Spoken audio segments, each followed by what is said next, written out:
O verão sempre foi sinônimo de alegria. É a estação das férias, dos dias ensolarados, das praias cheias, das piscinas, dos encontros em família e dos momentos ao ar livre. Para muitos, representa descanso, diversão e liberdade. Mas, nos últimos anos, essa mesma estação tem revelado uma outra face. O calor intenso deixou de ser apenas uma característica do verão e passou a representar um desafio para milhares de pessoas. Ondas de calor, secas prolongadas, queimadas, enchentes e impactos na saúde tornaram-se cada vez mais frequentes, mostrando que as mudanças climáticas já fazem parte da nossa realidade. Diante desse cenário, surge uma pergunta que não pode mais ser ignorada: até que ponto estamos preparados para conviver com um clima em constante transformação? Nos últimos anos, muitas pessoas têm relatado que o calor tem sido mais intenso do que antes. Mesmo em dias que a temperatura não é considerada extrema, o nosso corpo reage de forma diferente. Surge o cansaço, abafamento, dificuldade de respirar e a sensação constante de desconforto. Isso levanta uma questão importante. Por que afinal parece mais quente do que realmente está? É mais quente mesmo, é o sol. A umidade atrapalha. Fazer comida é mais difícil. Limpar a casa também, sempre é mais cansativo. O calor me incomoda bastante. Sinto dificuldades para ir na academia, minha pressão fica muito baixa, me dá um mal-estar muito grande. Sim, já passei mal por causa do calor. Me baixa a pressão, fico meio tonta, quase desmaiei. Atividades do dia a dia também sinto muita dificuldade para trabalhar, mesmo em casa, o calor me afeta bastante. Essas falas revelam algo muito importante. O calor que sentimos não depende apenas da temperatura indicada em um termômetro, até porque existe uma diferença fundamental entre sensação térmica e temperatura do ar. Eu sou o professor Amarildo, doutor Amarildo Antônio Tessaro, sou professor da Unicep Dois Vizinhos e Francisco Beltrão e, dentre outras disciplinas, eu ministro climatologia agrícola. Aqui, em função de alguns questionamentos, algumas respostas técnicas e algumas opiniões pessoais.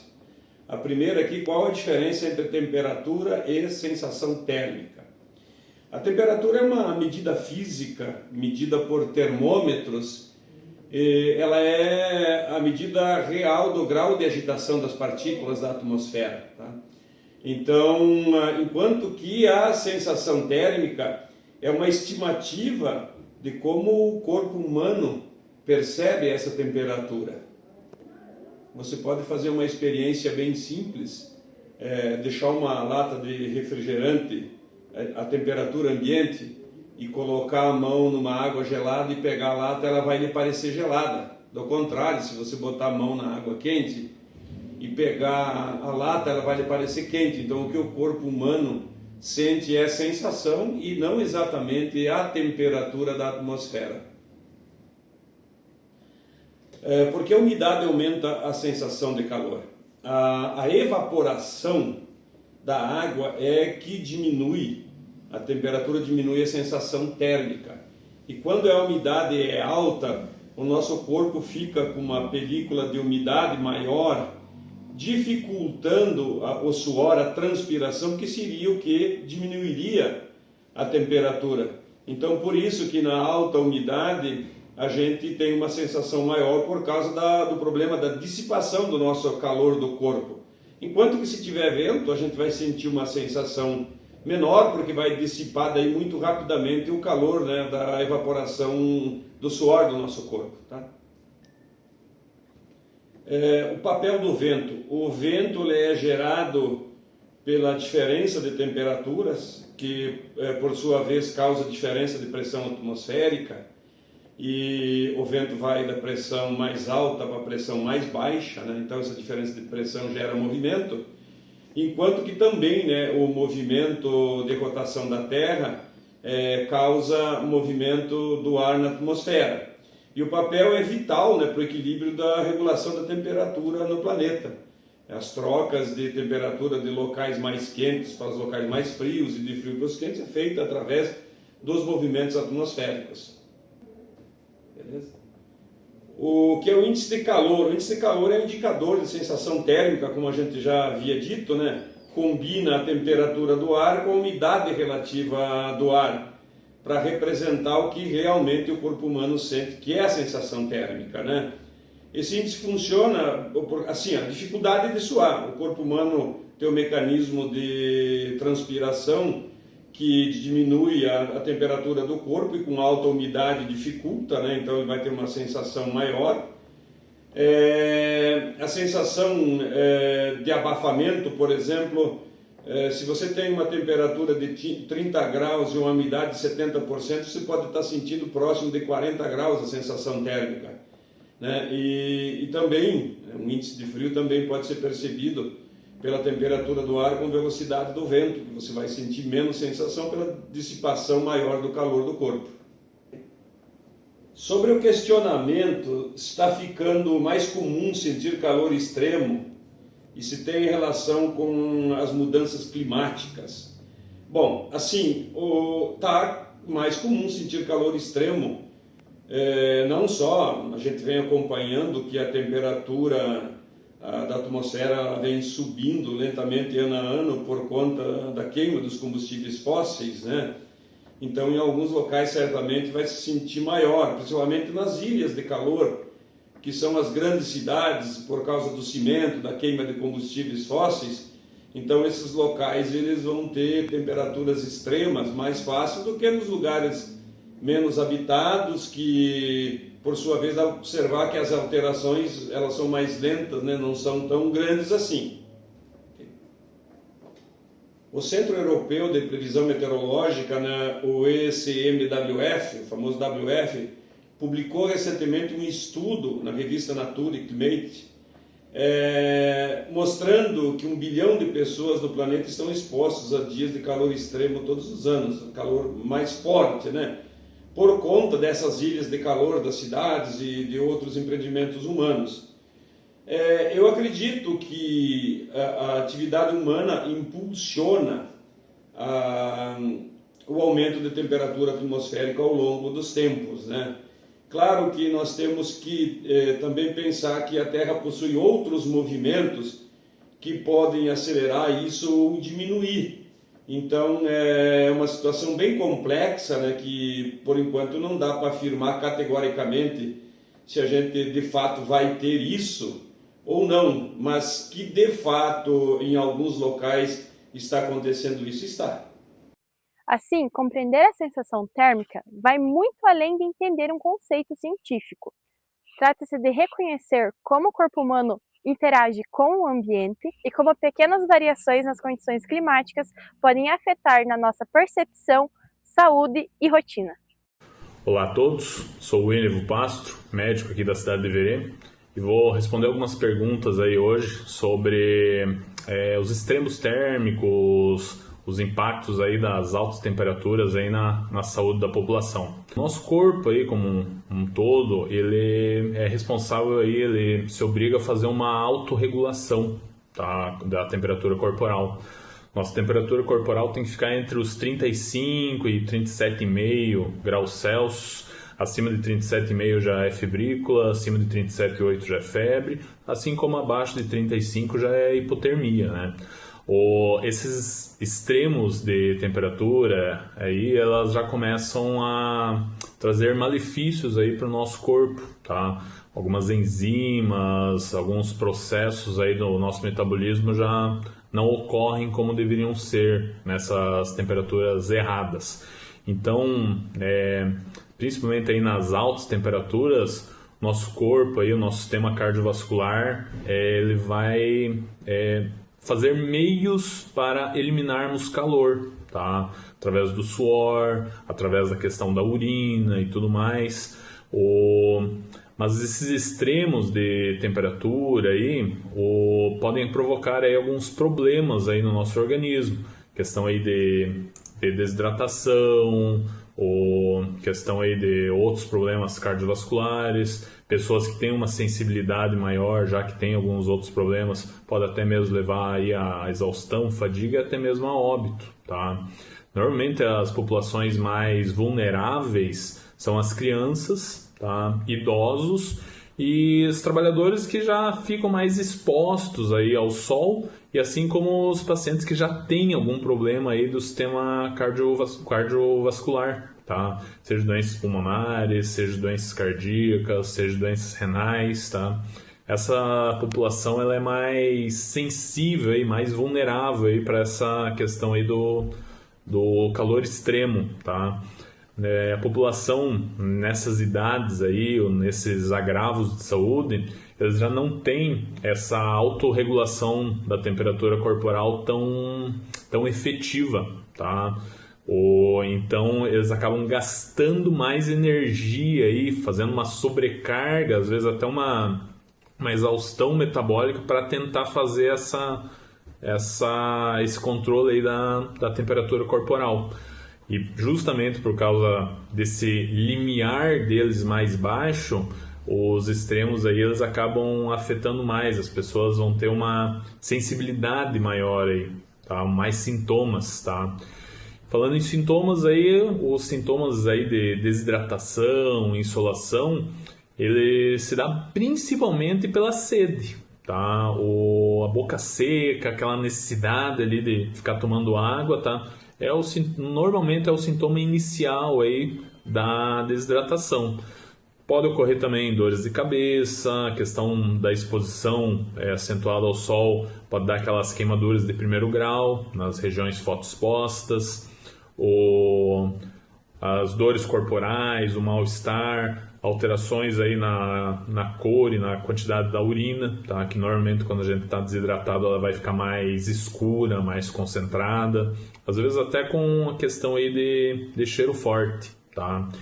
E tendo em vista aí esses aumentos de temperatura aí nos últimos anos, esses extremos de temperatura, pode-se dizer que tem piorado, tá? As questões aí voltadas aí principalmente à exposição solar, tá? Não que antigamente não existia, por exemplo, os cânceres de pele relacionados a isso, mas hoje note-se, evidencia-se muito mais essas alterações aí na população, mas também expressando aí as alterações agudas aí de desidratação mais aguda e coisas relacionadas a essa exposição mais intensa aí ao sol, tá? Como medidas preventivas, principal, hidratação, tá? Quanto mais líquido ali tiver no organismo e tudo mais o nosso corpo consegue fazer essa homeostase ali da temperatura, esse equilíbrio aí da temperatura corporal. Automaticamente vai se sobrecarregar menos aí para a questão do metabolismo para fazer esse controle. Evitar ambientes com exposição solar, usar roupas térmicas, chapéu, demais proteções de barreira aí para evitar aí essa questão aí da exposição, evitar lugares muito quentes, abafados, sem circulação de ar, tá? Dá preferência para ambientes mais frescos aí, tá? E o filtro de proteção solar, o protetor solar aí, tá, gente? Isso aí também é algo fundamental aí para evitar aí as questões de insolação. Para finalizar aí a questão do que eu acho daqui a 20 anos, né? Ou como esse calor está diferente aí de alguns anos atrás. Infelizmente a gente está passando aí por essa questão aí do aquecimento global, né, efeito estufa e tudo mais, esses aumentos gradativos aí da temperatura do globo, tá? Automaticamente aí os nossos problemas de saúde eles tendem a acompanhar aí essa questão aí da temperatura mundial, tá? Podemos até, de certa forma, nos adaptar um pouquinho aí para essa questão das altas temperaturas, mas tudo tem limite, né? Nosso próprio organismo aí, ele tem que trabalhar aí numa faixa aí mais limitada aí da questão da temperatura. Então, sim, eu vejo que esses agravos aí de saúde, principalmente relacionados aos aumentos da temperatura, eles tendem a se acentuar aí nos próximos anos aí, por consequência aí dessas alterações climáticas aí que são inevitáveis. Profissionais de diferentes áreas vivenciam o impacto do calor de formas distintas, enfrentando adaptações e desafios específicos dentro da sua rotina. Buscando compreender melhor essa realidade, realizamos entrevistas com pessoas diversas. Nos últimos anos, as mudanças climáticas têm aumentado a frequência, a duração e a severidade das ondas de calor. Se antes os efeitos climáticos extremos, tanto de calor quanto de frio, eram raros, hoje eles fazem parte do nosso dia a dia e estarão cada vez mais frequentes, e esse é o nosso novo normal. Esse novo normal traz impactos tanto para nós como seres humanos, também para os pequenos animais e para os animais de produção, que também sofrem por essas temperaturas extremas. Os animais de companhia, os cães e os gatos, que fazem parte da nossa rotina e estão na casa da maioria dos seres humanos hoje em dia, eles não fazem troca de calor como os seres humanos, né? Através da transpiração pela pele. A troca de calor nos cães e nos gatos acontece através da respiração. E dessa forma, favorece ainda mais o estresse térmico e os prejuízos que o excesso de calor pode trazer para esses animais. Esse risco é ainda maior nos animais braquicefálicos, então nos cães pug, bulldogs, nos gatos da raça persa. Acontece que a anatomia deles já é diferente, né? Então eles não têm um nariz, uma cavidade nasal tão alongada, e também algumas alterações anatômicas como estenose de narinas, o prolongamento do palato mole. Tudo isso dificulta um pouco as trocas gasosas, a respiração, né? Então, quando eles acabam entrando em contato com um excesso de calor, eles tendem a ter mais prejuízos que os animais oligocéfalos, que são os animais que têm o focinho um pouco mais comprido. Essas alterações anatômicas, elas diminuem e reduzem a ventilação e, por esse fator, dificultam as trocas de perca de calor por esses animais, principalmente. É por isso que os responsáveis pelos animais, principalmente dessas raças de cães e gatos, precisam ter conhecimento de medidas importantes a serem tomadas, principalmente nas épocas do ano de maior calor, que seria fornecimento de água fresca durante todo o dia, evitar que esses animais peguem sol nas horas mais quentes do dia, assim também como não levar esses animais a passeios nesses horários. Isso pode acabar predispondo queimaduras, né, embaixo dos coxins, das patinhas. Também pode favorecer a hipertermia e a internação. E tomar bastante cuidado, principalmente com essas raças mais delicadas. Na área de produção animal, que não é o meu forte, mas a gente sabe que os animais de produção, vaca de leite, gado de corte, até mesmo os próprios frangos de corte, eles sofrem muito estresse térmico. Tudo isso reduz a alimentação, reduz a produção, e que hoje em dia existem uma série de manejos, até mesmo a ambientação para esses animais, para que não ocorra a redução da produção devido ao estresse térmico, tanto do calor quanto do frio. Tudo isso está envolto a qualidade e bem-estar animal para que essa produção ela não se perca, não se reduza nessas épocas do ano de alterações climáticas mais agudas. Diante desse cenário, é importante que os responsáveis pelos pets tenham consciência de toda essa alteração climática que nós viemos enfrentando, para que eles consigam fazer um manejo adequado e desenvolver durante os anos qualidade de vida e longevidade para os seus animaizinhos. As mudanças climáticas, com certeza, sim, elas vêm interferindo nas nossas produtividades, né? 2 outubros atrás, aí já, outubro de 2024, 2025, a gente vê que vem vindo temporais, chuvas de pedra, alagamento, né? E outubro é o início do desenvolvimento da cultura da soja, então já afeta desde o início do desenvolvimento, e dos meses de janeiro, 2025, 2026, as secas severas, né, que também afetam nossa produtividade, coincide com o estágio crítico do desenvolvimento da soja, que é o enchimento de grãos. Então, com certeza, né, essas diversidades nas condições climáticas, elas vêm afetando muito a nossa produtividade, reduzindo. O que a gente já vem fazendo para mitigar um pouco esses efeitos das mudanças climáticas seriam diversificar as culturas, né? Então, na safra, a gente ter um milho que já vem desde o início de setembro, vai plantando até começo de outubro, ter uma soja já que pega final de setembro, outubro, vai até o plantio até início de novembro. Então, a gente já vai ter essas culturas em diferentes períodos ali, né? Que vai tirar o milho no final de janeiro, vai tirar a soja mais para o mês de março. E dentro da própria cultura, ainda dentro, digamos, da própria soja, seria a gente começar já a plantar em diferentes épocas, né, diferentes períodos, desde o início de setembro, começo de outubro, 15 de outubro, final de outubro, começo de novembro. Então, quando a gente não coloca todos os ovos na mesma cesta, se uma das cestas cair, se uma cultura der ruim, se uma época der ruim, as outras já vêm para salvar. Alguns fatos que houve aí, né? Que os meses de janeiro a gente teve seca, então o milho já saiu melhor que a soja nessa questão, ou as sojas mais tardias já saíram um pouco melhor também, porque aí não pegou o período crítico de desenvolvimento dela ali. Então, mudar a técnica diretamente não, porém, esses fatores aí, eles vão nos ajudando a tomar base para tomar essas decisões, né? Outra coisa também seria a gente sempre lembrar do que aconteceu outro ano, né? Não ter essa memória curta de lembrar que, janeiro passado deu seca, esse janeiro deu seca, então, o que esperar do próximo janeiro também, né? O que esperar do próximo mês de outubro, que a gente já vem vendo que vem ocorrendo chuvas de pedra, alagamento. Alguns dos riscos, né, que essas secas severas e altas temperaturas trazem para nós é principalmente no momento da colheita, quando a gente está pensando em máquinas, né?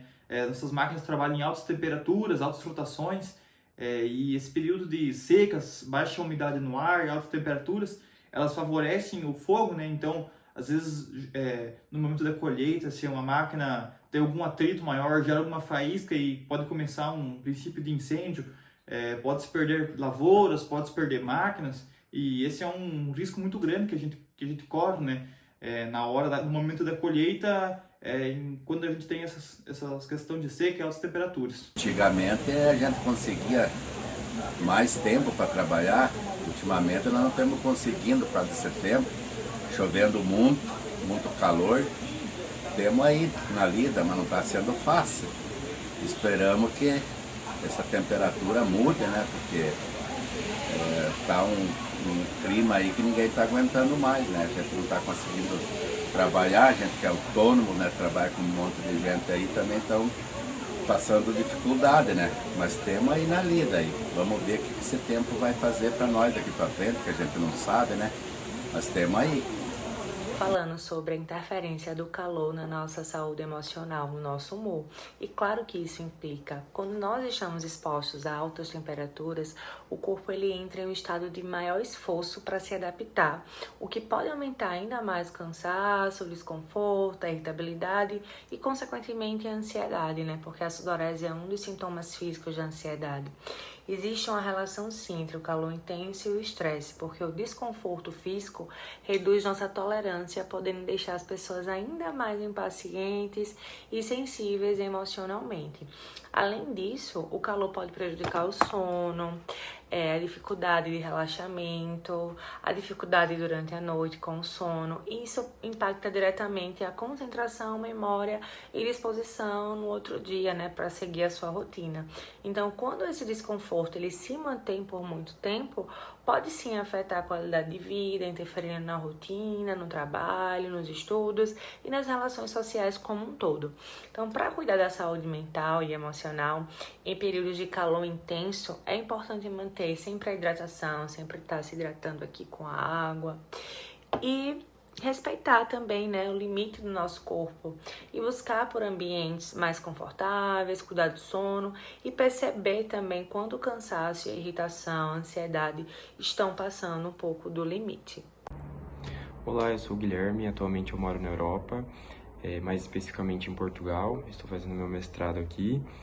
E viver aqui tem sido uma experiência bem interessante, principalmente quando a gente compara o clima e estilo de vida com o do Brasil. Atualmente a gente está na estação do verão aqui, né? Então o que eu sinto aqui é que o verão é mais quente e é diferente.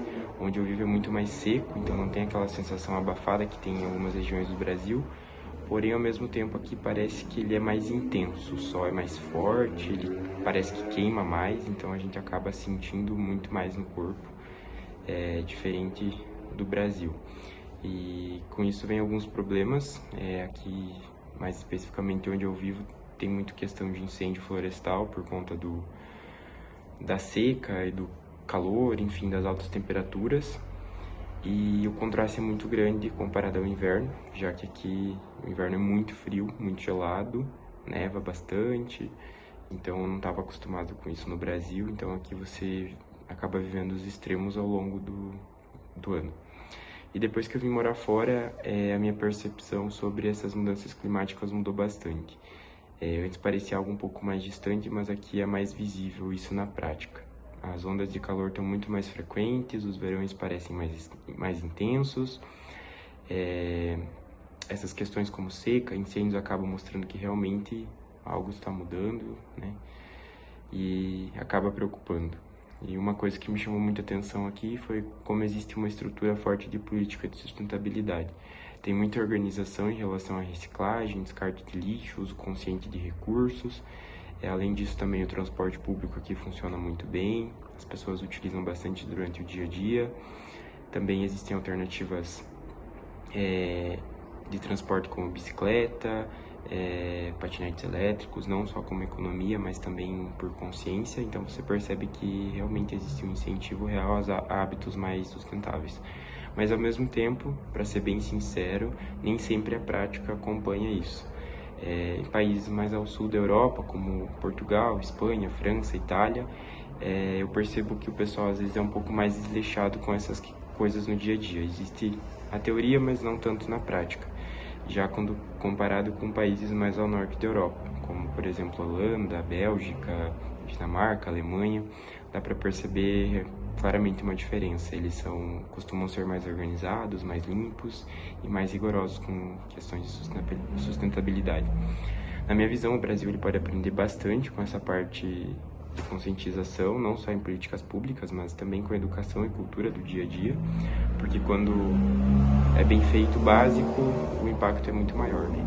E olhando para frente, eu realmente acho que o clima já é diferente de alguns anos atrás e a tendência é que continue mudando, né? Daqui a 20 anos eu imagino ver verões ainda mais extremos, mais quentes, mais secos e com impactos mais fortes no nosso dia a dia, principalmente nos seres humanos. Isso torna ainda mais importante essa mudança de comportamento agora, enquanto ainda dá tempo de amenizar esses efeitos a longo prazo. Treinar em alta temperatura nunca é fácil, né? Assim como é mais quente, a desidratação é maior e automaticamente o corpo vai sofrer mais por isso, né? Vamos perder eletrólitos, vamos perder mais sais minerais e junto com isso temos que ter muito cuidado, porque a nossa saúde pode ser colocada em risco, porque a gente acha que pode treinar da mesma forma, né? Se eu não ter consciência corporal dos meus limites, eu posso colocar a minha saúde em risco, porque nesses dias o meu esforço vai ser maior, a escala de esforço vai ser maior, a desidratação vai ser maior e eu vou ter que fazer muito mais força para fazer o que eu fazia com facilidade antes. Então, treinar em altas temperaturas exige muito da consciência corporal, né? Fazer uma análise dos nossos limites para que a nossa saúde não seja colocada em risco e, sim, o desgaste, o esforço vai ser muito maior em temperaturas mais elevadas. O problema que eu enfrento com meus alunos em dias quentes, e isso eu colocaria no número 1 do ranking, é a fadiga precoce, né? Porque o corpo vai fadigar mais rápido. E muitas vezes a gente acha que a gente pode manter o mesmo condicionamento em outras condições climáticas, né? Num dia mais frio, num dia mais úmido, num dia que o sol não está tão quente, a gente acha que em dias quentes a gente pode manter a mesma performance. E os alunos que não têm muita consciência corporal saem para desempenhar, né, o mesmo pace, a mesma força, a mesma velocidade, a mesma intensidade que em outros dias e acabam fadigando muito mais rápido e acabam desistindo do treino. Então, em dias quentes, eu falaria que a fadiga precoce é o que pega mais os alunos. Ao longo deste documentário ficou evidente que a sensação térmica é uma ponte entre a natureza humana. Ela traduz em sensações aquilo que os números sozinhos não conseguem explicar. E é justamente por isso que ela precisa ser compreendida com mais atenção, principalmente nos momentos de calor extremo. Mais do que medir essas temperaturas, é necessário compreender, porque não se trata apenas de quanto calor faz, mas sim como esse calor nos afeta, tanto emocionalmente, fisicamente e socialmente. No fim, o termômetro pode indicar um valor exato, mas é o corpo humano que revela a verdadeira intensidade do ambiente. E talvez a pergunta mais importante não seja quantos graus está fazendo, mas sim o que esse calor realmente está causando em nós.